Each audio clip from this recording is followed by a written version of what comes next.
So Alex spoke to me last time about the tectonic plates.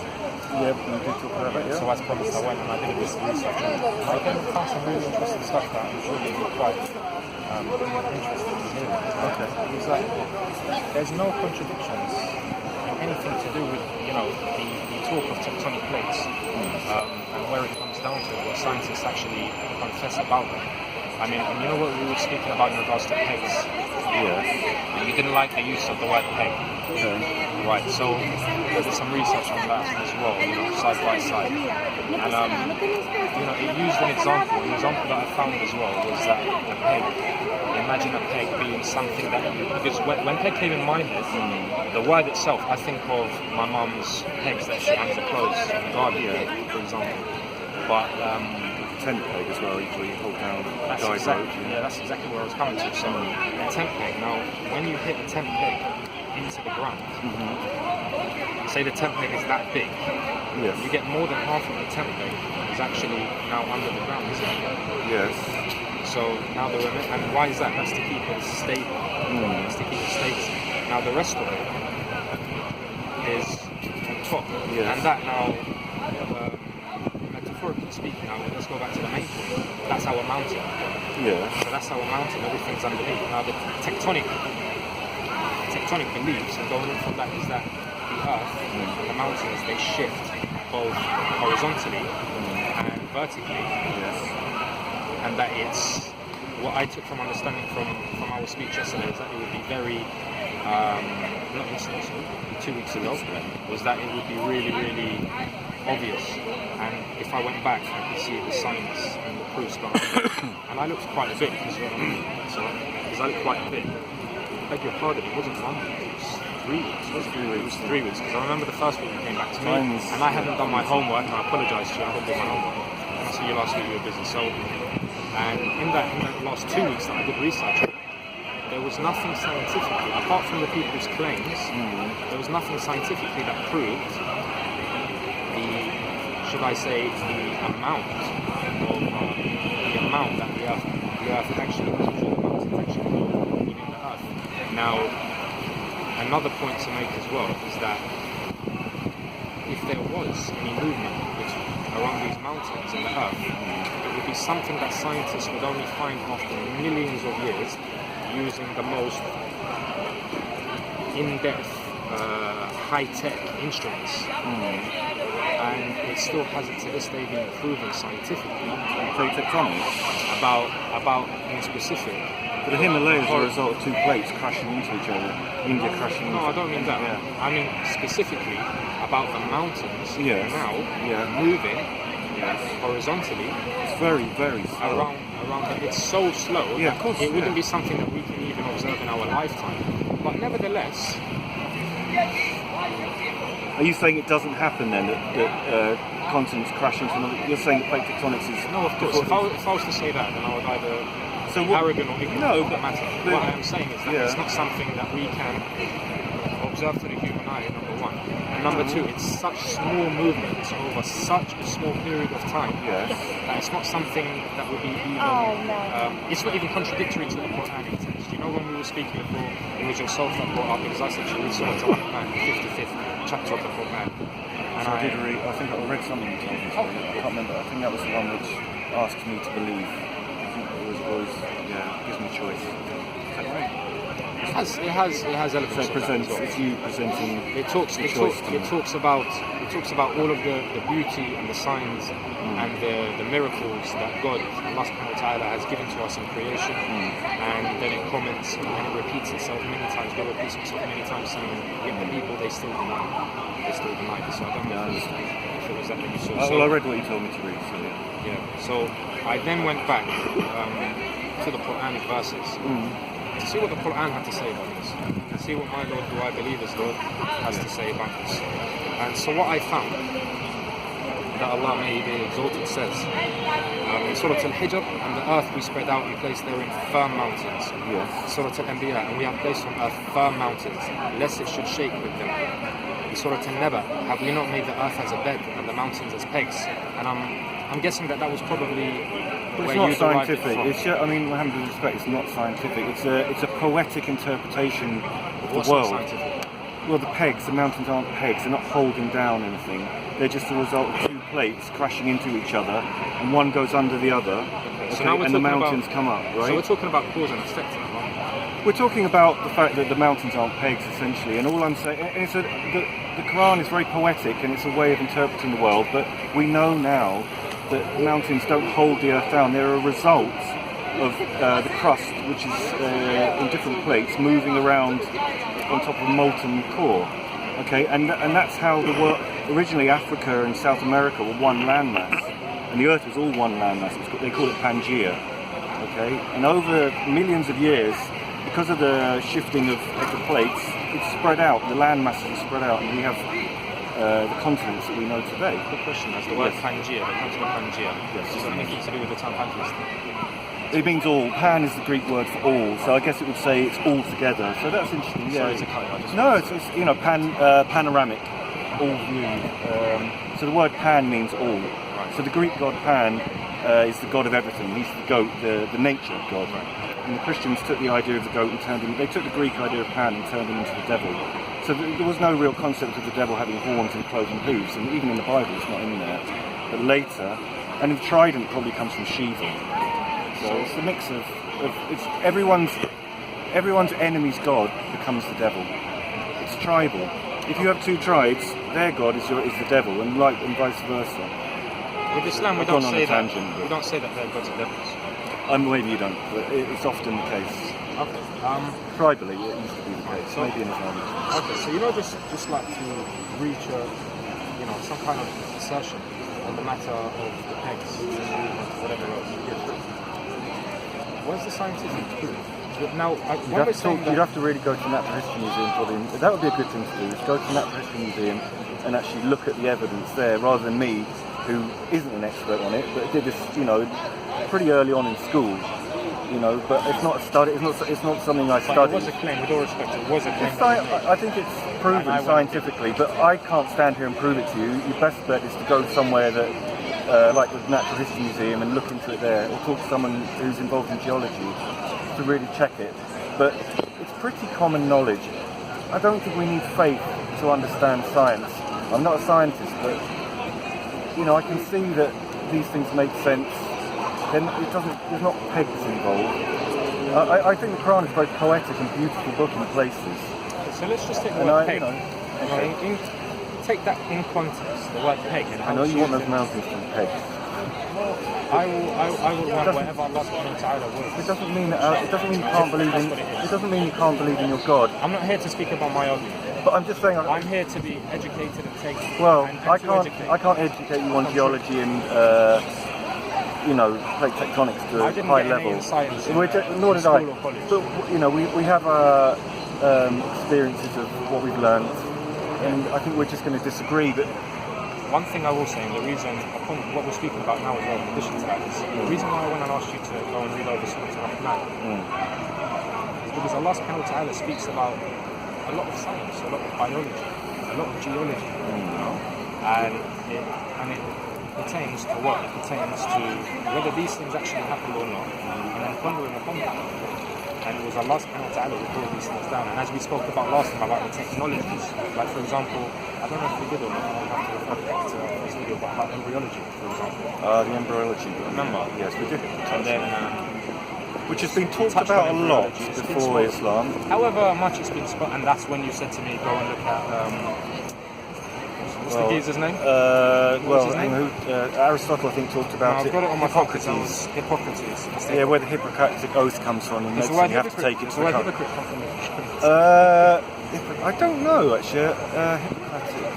Hippocrates was the father of medicine in Greece, as far as I understand it. There'll be a lot of people that would disagree. There'll be other people before him, but I know we get the Hippocratic oath from him. Doctors have to take that to become a doctor. So it all goes back to Greek. The embryology thing, as far as I'm aware, was talked about. See, the thing is, I sound like I'm saying Islam's wrong on everything. It's not the case. I'm not saying that. As far as I understand, the Arab and Muslim world have contributed a lot to the world. It's just the claims that Muslims have about the Quran, for me, are just perhaps irrational, and they don't really make sense for what we know now. Yeah. So don't get me wrong, I'm not anti-Arab or anti-Muslim. One thing I will say, Alex, is that I enjoy speaking to you because you're well-mannered. I can learn things sure. Yeah, and I'm sure people that see you around here as well, I'm sure that they don't have the background to say that. I can be outspoken sometimes, and perhaps I need to know. We all have. All of us heated are. generally. All of us are. But at the end of it, I would take it because it's a topic that science is a topic that you said that you're not proficient in. Of course not. Neither am I. But we can learn. We can learn. We can learn from science. Yeah. But one thing that I can say is that the science in the Quran can't be questioned, and everything can be questioned. When I say question, let me say it another way. Important for humans to recognise that. If you don't question things, you're in a dead end. Right, allow me to rephrase that. All right. Beg your pardon. See, that's one of my shortcomings. Right? Well, but a lot of people up here would say no, you cannot question this. I wouldn't question the Quran because of my belief. Okay, I understand that you've made that choice not to question. I made that choice, and I believe Allah has guided me in accordance to that. Okay. Whether I die upon guidance or continue my life upon guidance, Allah knows best. God knows best. But one thing I will say, going back to these mountains being pegs. Okay. What is the nature of a peg? I'm gonna have to call this video pegs now. Okay, yeah. The peg debate. A peg is to stabilise. Yeah, to hold something down, to stop something moving. I suppose. Yeah. So, but the mountains do move over millions of years. Over millions of They're years. not. They're not. See, the difference is they're a result of, not the there's cause no conflict of. in the Islamic text. Upon the research that I did, there is no conflict of it. You're stretching it. Where is the conflict? You have a poetic idea about the world, and you're pushing a square peg to a round hole, in my opinion. Right. Whether the texts. There's the peg metaphor. So. That's why I like metaphors. Whether you find the text to be ambiguous or not. It is ambiguous. Okay, fine. For me. If it's ambiguous, then it shouldn't invite as much conflict. But I'm asking you not to show the level of conflict. I'm asking you to prove any conflict at all in the Islamic text. What I've done as well, I've kept it on you. So these are all of the ayats or the verses in the Quran that speak about the mountains, specifically about pegs as well. So I mean, this is if you were to commentate on any of the texts of the Quran speaking about mountains or pegs or plate tectonics, then these are the ones that I've compiled together. So I'll pull this together for you to take a look at. You can do if you like. No, I'm okay without that, then it's just mere speculation. Well, it's not speculation. Science has proven that plate tectonics are how the Earth works. Yeah, but we're talking about the conflict that this has. I know, but you won't. I understand this. Yeah. If you accept the Quranic verses as poetic and not literal, then you'll be able to breathe on this subject. But you're very closed, and you don't allow anything to contradict the Quran. You won't allow it to be questioned. So you're always going to find yourself. Okay, tell me which of these verses can we actually question? In terms of, I don't know, I've not read them, so you know these verses. No, I don't know them back to back. I'm not a hafiz of the Quran. I haven't memorized the full Quran. Have you read any other religious books out of interest? Yeah. Can I ask which ones? So I've read parts of the Torah. That goes with your territory, Semitic religion. It went with my curriculum. Okay, so you did. My mother was a Christian beforehand.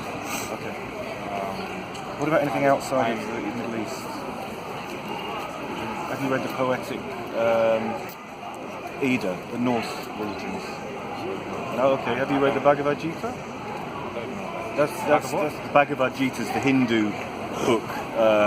It's part of the Vedas. It's their main book. The Krishna's. I'll tell you something that would invite me to it. For example, say I'm wearing a shirt now, and this shirt, I have no problem with the colour, with the design, with the fit, the way I feel inside it. I wouldn't then go to want to replace it. Where I'm happy with my faith, I wouldn't then want to go and seek another faith out of to see if it fits me, because I've already found just out of interest, would you not be interested? I don't mind taking a look at it, because then it would make it a lot easier. Would you be frightened it might challenge your faith? Not at all. What I would do, I think it's a really good way to extend your own parameters as a person. And also to come to know other people and the diversity of the world, which is diverse. I have no problem against that. Now, as a Muslim, obviously, if I want to convey the message of Islam, which I believe is my duty as a Muslim to pass on knowledge, if I met one of these, what are they called? Are they called Anjitans? Which one? Sorry. I don't know. Bhagavad Gita. Well, they're Krishnas, you know, the Hare Krishnas. Oh, the Hare Krishna. That's the Bhagavad Gita. Alright, well I'm bold already, so all I need to do is just put on an orange outfit and I'm cool, yeah? Well, if you wish, yeah. But, yeah. But their god is Krishna, or Krishna is an avatar of Vishnu, right? I believe that in order to speak to someone on an educated level, it's given their right firstly. If you're going to speak to them and even question their beliefs, for example, then they need that back. That's why when you first came to me in the first week and said, hi, did you do your research? I said, I'm really sorry, I haven't, so I don't want to talk to you this week. Because I wanted to give you that respect back. Yes. And that's why I actually brought this up for you to see as well, because as Muslims, we take everything on board with evidence. Can I ask you one? Quran and Sunnah. So from Alex. So No, from sorry. the text of the Quran, God's words, and from Hadith. So from the text of Muhammad sallallahu alaihi wasallam, the narrations of the Prophet Muhammad. I interrupted, but let me just throw something at you and see what you think. Okay, in the Quran, I think we talked about this briefly. There's a mention of. I tried to find it. I haven't read the whole Quran. I'm reading it in the moment. But there was. Are you? Yeah, I'm reading it. I've got a copy of it, of course. I try and have all the main religious texts. I want to look at them. And of course, it's interesting to me. I find it fascinating. But I couldn't find the surah or the ayat, isn't it? It mentions ayat about the moon being recognised as reflected light from the sun. Now, I understand a lot of people up here have said that's a big revelation. Now, okay, two things for me. I think I mentioned this to you before. Humans are able to deduct things using their own minds without a divine intervention, just through observation. Okay? People have done it for centuries. The Egyptians built the pyramids. The Romans built aqueducts. You know, huge technologies, understandings of how nature and geometry and mathematics worked. So a human being could deduce that the moon is reflected light from the sun. From what though? Because every theory is based upon another theory. Do we at least agree with that? And what I will further go Do you not agree that someone can just work that out for themselves without divine intervention? The moon is a reflected light of the sun? Yeah, that's where it gets started. Could you give me an example of how someone could do that specifically? Well, okay, say for example... Well, you can look at it. By the way, in that time, we're talking 1400 years ago. Well, okay. That's when it came out as revelation. No, well, it was the first time it was ever been documented was by a Greek philosopher called I've got to say this right now, Anaxagoras. Okay? He was the first documented man. Baffle me with the words that you bring up. I find that hard to say. That's his name. Greek is one of the hardest languages to say. Gina and Krishna's and Angoras. Let me just say this. It just sounds like posh. But this is the thing, there's so much knowledge out there to get hold of. But Anaxagoras, okay? Greek philosopher, he was the first person to posit the idea the moon shines from reflected light of the sun. This is hundreds of years before the Quran. Okay, it's documented, it's in Greek history. How about the separation of the two waters, being the sea and the salt? You can see it. You can see, when you see water from you don't need God to tell you that. Humans are pretty intelligent beings. They have an inherent intelligence. For you to be able to observe something like that, you need to stand by a river and watch it going to sea. You can see the different water. It's almost like they're not one talking stop. About the sea and salt like that. Okay. The difference between the main oceans in the world, the difference between the sea, yes, the salt. Okay. There were lots of people that travelled the world in boats before, Islam. People learn through experience. That's how we've learned. We learn through experience, and we pass on information. And the Arab world, it's almost like Muslims say to me, "Oh, but Muhammad was illiterate. No one knew anything back then." You paint the Arabs as some kind of backward culture. They had their own integrity. Okay, there was good and bad people around at that time, but they were surrounded by the Roman Empire, the Greeks, the Egyptians. Everything's a vast melting pot of information. Of course these sort of things are going to come across. The Arabs would have spread their knowledge and vice versa. You would have gotten the embryology thing was okay, it wasn't advanced it wasn't an advanced thesis, but the Greeks were talking about the things that are in the Quran. When you say the Greeks were talking about well, it was documented, they wrote about they had medicine. Yeah, but as much as that's ambiguous. It's not, it's documented. It's not documented every single stage of embryology. Nor is the Quran. Okay, well, we're going to disagree. This was something, by the way, that you should have brought. I don't want to come up here with loads of bits of paper. Smartphone, dude. Yeah. Alright. All I'm saying is, listen, don't get me wrong. The Islamic world's contributed a lot. I just cannot see the Quran as a go-to on everything, and the science is Go-to on what? Is there anything on spirituality and science. Alright, so watch big this. So claims. when I said to you, alright, the Quran states this, the Quran states that, the Quran states that, all of these things, you referenced from other educated individuals at other set times. Yeah, but they didn't say they were absolute. So you were backing it up. They didn't say they were absolute. No. The Quran is absolute. Yeah, but that's where it fails. That's where it fails. All right, for watch me. this. If we know about when you speak to a Christian, for example, okay, and they're speaking to you about the Gospels, for example, there's no proof of an author. Who's the author? Who authored the Gospels, for example? Okay, we're getting onto a different subject. No, sorry, I'm just going to bring a point, and then I'll bring it back. Now, when it comes to the Quran, we know all about, we know about Allah from what Allah's told us and His names and attributes, number one. Number two, we know about Muhammad, peace and blessings be upon him, who was our last prophet and messenger. Okay, now when they make these heavy claims, these heavy statements in the Quran, things that are mentioned, for example, in Surah Al-Rahman, things that are mentioned about mountains, for example, in what I've shown you as well. Now, Islam is prominent till today. Why? And it's the fastest growing religion in the world for many different reasons. That is true. Well, 99% of statistics are made up on the spot. Did you know that? Islam is the fastest religion. The fastest growing Relatively religion compared with atheism, it's not. Alright. I'm not championing atheism, but I'm just saying, ratio-wise, atheism is growing. Okay, there's a lot more Muslims. But do you know why there's a lot of... listen. Do you know why the middle classes? Do you know why the middle classes give up religion? Why is that? The middle classes give up religion because they have a better life. People that don't have a good life turn to religion because their life is terrible and they want a better life in the afterlife. As soon as the middle classes come up in the country, religion goes down. So why do so many celebrities kill themselves? Well, because that's the other extreme end of it. Nothing's perfect in life. Nothing's perfect. That's fine. In They life. live in comfort. But let me just finish my point. So, the Quran. So we know about Allah Subhanahu wa Taala. We know about Muhammad Sallallahu Alaihi Wasallam. Yeah. Now, any of the texts that came from Allah, and any of the texts that came and were narrated, by those who said that Muhammad Sallallahu Alaihi Wasallam said this and said that. So he heard it from Jibreel, right? And it went, and then he told his. Yeah, he heard it from the Holy Spirit, Gabriel. So it's gone through. Yeah, all right.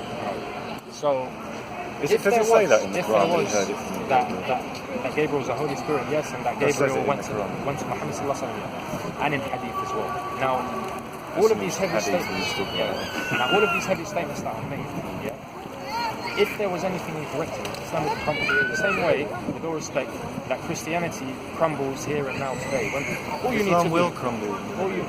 Alright, that's clear speculation and mind Everything reading. Everything dies. Yeah, the one thing thing you're an absolutist. My body will die. The earth will die. The sun will die. Everything dies. We believe as well that all of the earth is going to be destroyed. Of course, by the will and by the instruction of God. And then we're going to go into our next part of life.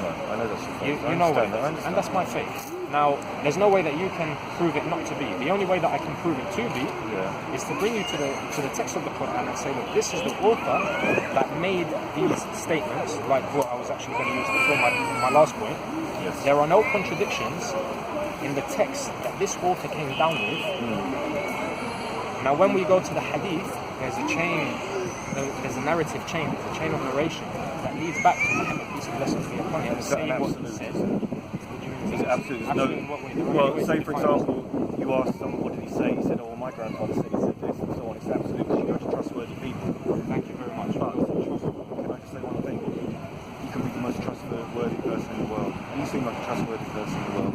Are you infallible or fallible? Am I infallible? Or fallible? Of course I'm not infallible. Okay, so therefore you're fallible. So you could make a mistake. So these people that could have, these trustworthy people you could have gone to, could make a mistake. However, because nothing is permanent. Memory is designed to fade, as are the bodies. Which is fine. However, then the way that we would question that is simply as this: does it contradict the Quran text on many levels? Does it contradict the text of the Quran? Now, we take peace be upon him, we take Jesus. I believe we show more respect and more love for Jesus than what the Christians do, because they give him paramount's that exceed his limit. They make Jesus. We don't do that. We know Jesus is a man, but that's another conversation. Is Islam the answer for existence for the whole world? Islam is a purpose of life. Purpose of Okay, life, so Allah all the subhanahu other wa ta'ala cultures, says in the Quran- all the other cultures and all their religions that have been around for hundreds of thousands of years in various stages of evolution or whatever, they're irrelevant. So, the American Indian culture that survived on the Great Plains, it's not Islam. It's pointless, irrelevant. Just not even look at it. He's the guy that invented the Apple phone.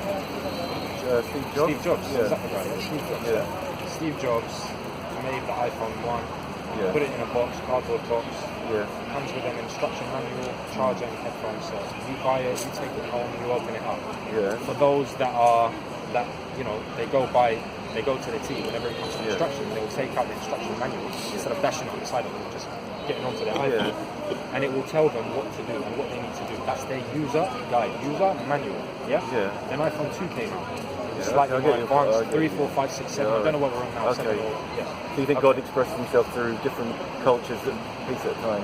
So when you come to now the Quran, now all of the prophets, they came down with the same thing, and that was La ilaha illallah. There is no God, negation, but illallah, but God. So affirmation that there is a one true God. So we know that the author, he has a consistency first in the message that he is sent down to all of the prophets. Well, hell isn't really mentioned in the Old Testament for a start. Whether it is or isn't, I mean, It's not there. we They believe don't that really talk about heaven either, the Jews. The Jews aren't interested in post-mortem existence. the main message is La ilaha illallah, and this is actually just this text alone. There are books and volumes written on trying to explain this. Well, not trying to explain this, explaining this. Yeah, and a Muslim's faith is based upon this La ilaha illallah. Yeah. Now, so we know that the author came down with something very heavy and very consistent. It was something that went from there to there, and it was consistent all the way through. Coming from the Torah all the way up to... Yeah. But that's only relevant to the Middle East. What about all the other places in the world? Well, you're speaking of people. We're talking about religious texts. Yeah, there are religious texts in us. There are religious texts, the Tibetan Book of the Dead. Okay, another thing as well. Now, for Allah to bring down one book, and then bring down another book, and another book, and another book, does that mean that the first book was perfect? If he brought down another one? If he's God, yeah. Now, as Muslims, we believe that all of these books were altered. So I cannot pick up the Old Testament now and say, this that I'm holding in my hand is the word of God and it is perfection, and compare it to our Quran, because it isn't. We believe it's been altered. The texts in the Bible have been changed. Jewish text. Do you understand? I understand what you're saying, and I've heard this argument a lot. So we can't use that as a base for our rationality. You've chosen not to use that. Yeah, I understand. That's your choice. You have a choice. All right, to do we've that. chosen not to do that. You're not biologically driven to do that. It's just a choice. It's a choice, and I understand where you're going with it. I do like your, the way that you hold yourself in conversation. But nevertheless, yes, it is my choice. But it's my choice in accordance to what? The Quran has said this. The Quran challenges those to find any contradictions in the text. The Bible. People claim they have. I can't say because I've not tried to do that.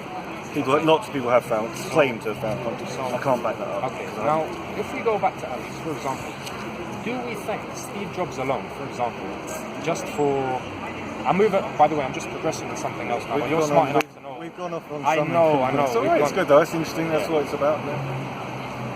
Can we thank Steve Jobs alone for the invention of the iPhone? Well, no, of course not. Well, because it's a collective experience. It's, we stand on the shoulders of giants, don't we? Graham Bell with the telephone and blah, blah, blah. So it was inspired. Of course. When they went down to the actual manufacturing of it as well. Yes. Excuse me, the marketing aspects of it. Yeah. Everything. They are using different elements. They've all got the same motive, the same idea, for example. Communication, communication, but they're using plastics, oils. Comes from the earth. Yeah, comes from the earth, and the earth comes from where? So essentially, that's the big question, isn't it? Right. That's the big one. So when we go back now and we're going to start getting into ontological conversation. Like how I did that. Yeah, it's very clever. So how's your arm?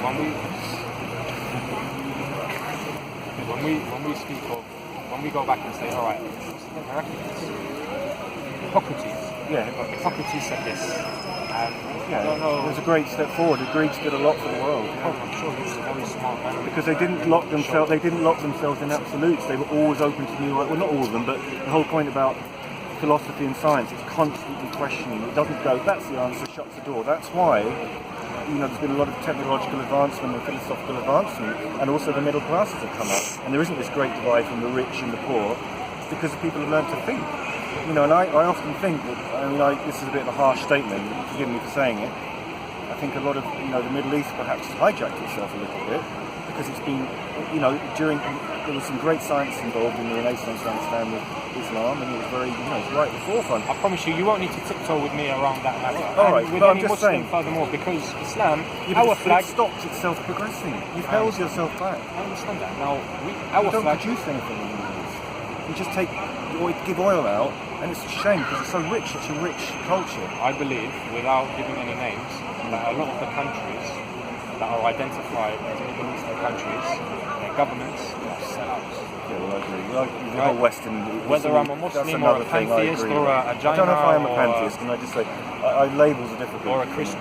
Yeah. Well, Krishna is a very beautiful idea. I think it's a lovely religion, and I don't have any problems with it.